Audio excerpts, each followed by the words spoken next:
What I've tasked the Army to do, which 1 April, the Army was to, based on the GAO's requirement for us to put a strategic framework around behaviors.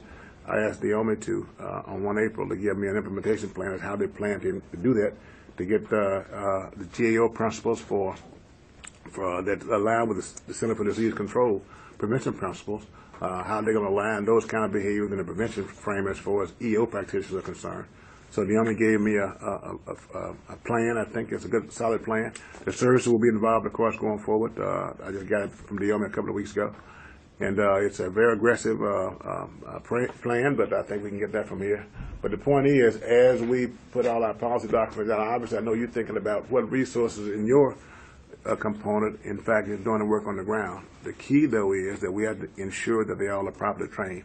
And that's going to be, I think, an emerging kind of a challenge, if you will, to A, identify them and B, get them trained. But the Army is working so that whether the behavior that we're going to deal with is harassment or assault or whatever the behaviors are, the Army is posturing to train whomever we identify as resources. So that's going to be an issue that D&I, all that they're getting ready to do. So stand by for more work on that. You'll be involved, of course, as that goes forward. I think I've talked enough. Any questions based on that which I've related? I just have one question. Sure. On the GAO report, is that available to be downloaded somewhere? Is it just out there? Surely. I can send it to you. Yeah. Great. Thank you. Yeah. And then, Go ahead. And then the second point, I think you make a really good point, particularly as it relates to dealing with the preventive behaviors framework and the role that the existing resources might have to be transformed to think differently, to lead differently, and I think that's going to be, that would be, to me, a great conversation that we have at the Defense Equal Opportunity Reform Group, because that too is a challenge where you have limited resources, and I'm not just going to speak for any particular, I'm not speaking for the Navy Salinas, so of course you can chime in, but just broadly with the EEO community, mired in the MD7 T reporting, and then also those other things as it relates to providing counseling.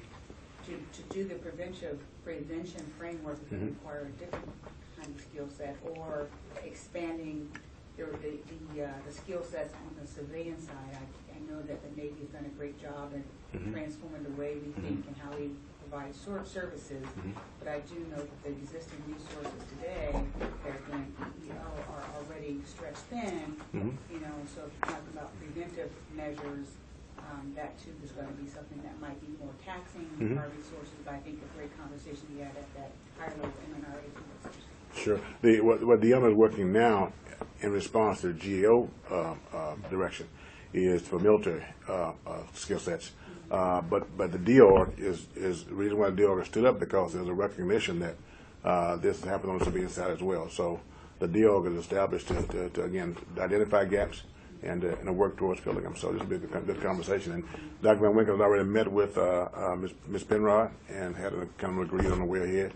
And there will be meetings starting with the MNRAs, and then following those, we'll put working groups together and we'll announce those going forward and get the right people in to make it happen. But it's the idea is to ensure that folks on the ground, in the surveys that our friends at OPA have launched over the years, we found some things like, statements like, even in WGRC, folks don't know exactly, depending on the behavior, whether it's gender discrimination, assault, or harassment, exactly who do you go to? I think I know. And some of us would intuitively think that, if a person gets assaulted, a civilian gets assaulted, they go to the police. Well, but if they go to the EO practitioner, what does the EO practitioner say? Well, go to the police. Well, who knows? Are you sure the EO practitioner is going to say that? What if there a policy document that trains the EO practitioner to say that? If they go to the HR person, what's the HR person going to say? Who are they going to point them to? And the point is, we should be more and more concerned. I think this is what the HEAL's getting at. We should be more and more concerned with how we're dealing with our complainants, with our victims, to ensure they get the right resources and can, because obviously as we diminish response, I think they would diminish readiness. This is key. So appreciate all the discussion. Any other questions before I turn it over to Mr. Senator to go to the next part of the agenda? Michael, you got it. Mr. Johnson. Yes, please. Mr. Johnson. Uh-huh. Ms. Copeland here, National Guard Bureau. Is Ms. Bowen there? I think I just heard her speak. Yep. That was me, yes. Okay. Under when I was working for now Admiral Burkhardt, the Navy had a campaign under a continuum of harm where they identified all of the behaviors that Mr. Johnson was describing.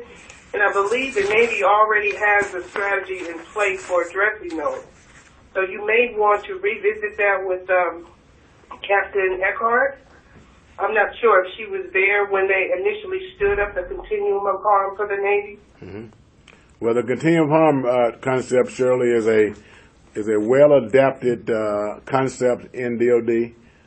It is across the spectrum, handled by SAPRO people and our ODMO folks. So we're very familiar with the continuum of harm, and we'll work with the services to continue developing strategies based on that. So thanks for your comment.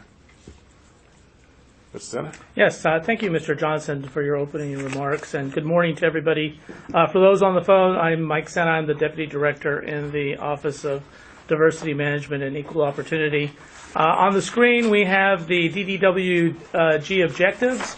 Again, the objectives are pretty clear to everyone. It is basically a forum for the SES leaders to exchange best practices, ideas, and information, strategic information on way forward in the various portfolios of military equal opportunity, civilian equal employment opportunity, diversity and inclusion, and included in that also is the disability efforts that our office leads. So I'm not going to belabor those things. I did want to point out a couple of things that Mr. Johnson did not cover in his opening remarks, just to give you an update. One is on our DoD diversity and inclusion strat plan. I just reviewed an initial draft of that. We'll be coordinating that with the services probably within the next couple of weeks. I wanted to vet it within our office first, and then we'll send it out to the components and the military departments for their review and coordination. The other report that Mr. Johnson did not mention but is going to be released this coming week is the Sexual Assault and Prevention report. It's going to be released to Congress this coming week. I'll be accompanying SAPRO and briefing some of the Hill members on that. I believe the military services have been briefed on that, correct? And I'm pointing to OPA because OPA worked very closely with SAPRO in developing that report.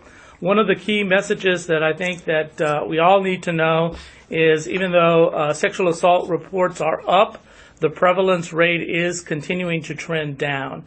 And sometimes when people on the outside hear that reports are going up, it sends alarm bells out. It's not a bad thing. It's actually a good thing. It's the prevalence rate that we're concerned that it's going down. Included in that report is the appendix, information that the services provided to our office on sexual harassment reports. But that report, once it's sent over to the Congress, will be placed on SAPRO's webpage, so you'll be able to review it there. It's being embargoed right now until it's released to the Hill. And then the last report that I wanted to mention, and thank your staffs for, is helping provide information for the No Fear for the FY16 and 17. So thank you for that. That was sent to Congress this week.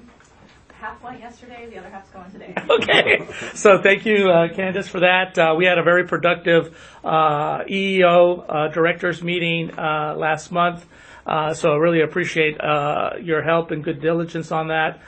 We will be providing an information on data requirements throughout the year and when those data requirements are due to our office so that we can be proactive to let you get ahead of the curve to start working and getting that information to us so that there's no crashing at the last minute.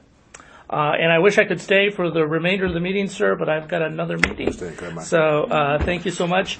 I'm going to now turn it over. I got it. Let me bring up one other thing that I feel to mention on the EEO side. I received a letter from